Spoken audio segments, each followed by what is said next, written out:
এখন ড্রাইভার ঘুমাই গেছিলো কি এখন আমরা তো ছিলাম ভিতরে, ওপরে পলিথিন, ভিতরে রড, তারপরে মানুষ ওপরে তো কীভাবে যে কী হলো আমি নিজেই জানি না।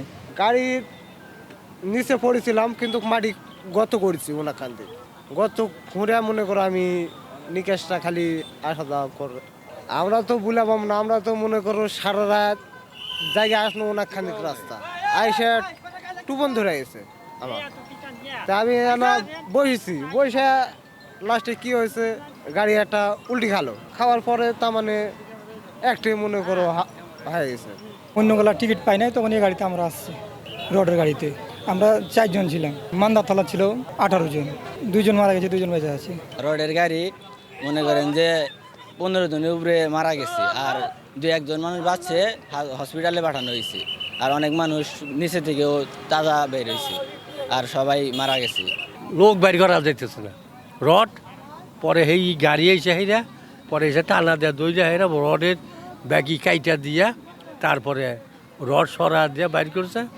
16 জন হয়েছে একবারে, আর 7 জন মান ওরা করলে 24 জন লোক আমরা ছিলাম। কে মানরা ভাঙছে, কে পাও ভাঙছে, এখন সদর হাসপাতালে দিছে।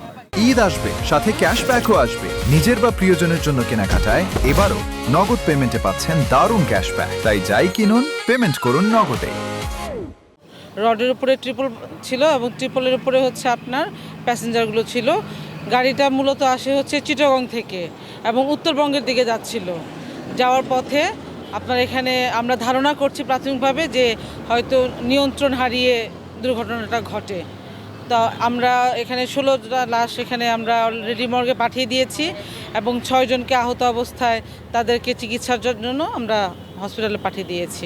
এখন পর্যন্ত আমরা লাশের পরিচয়টা শনাক্ত হয়নি, তবে আমাদের প্রক্রিয়াধীন আছে। আশা করি আমরা খুব শীঘ্রই পরিচয় পাবো। 1.5 ঘন্টা চেষ্টার পর আমরা 6 জনকে জীবিত উদ্ধার করি। উদ্ধার করে আমাদের অ্যাম্বুলেন্স দ্বারা টাঙ্গাইল মেডিকেল কলেজ হাসপাতালে প্রেরণ করি। আর 15 জন নিহত, 15 জন নিহত এদেরকে পূর্ব থানা ওসির নিকট আমরা হস্তান্তর করি। নিয়ন্ত্রণ হারিয়ে ড্রাইভার হয়তো ঘুমিয়েছিল, অন্য যাত্রী ছিল সন্ত্রাসী অনেকগুলো ছিল। আমরা এখানে পাইছি 21 জন, নিহত 15 জন, আহত 6 জন।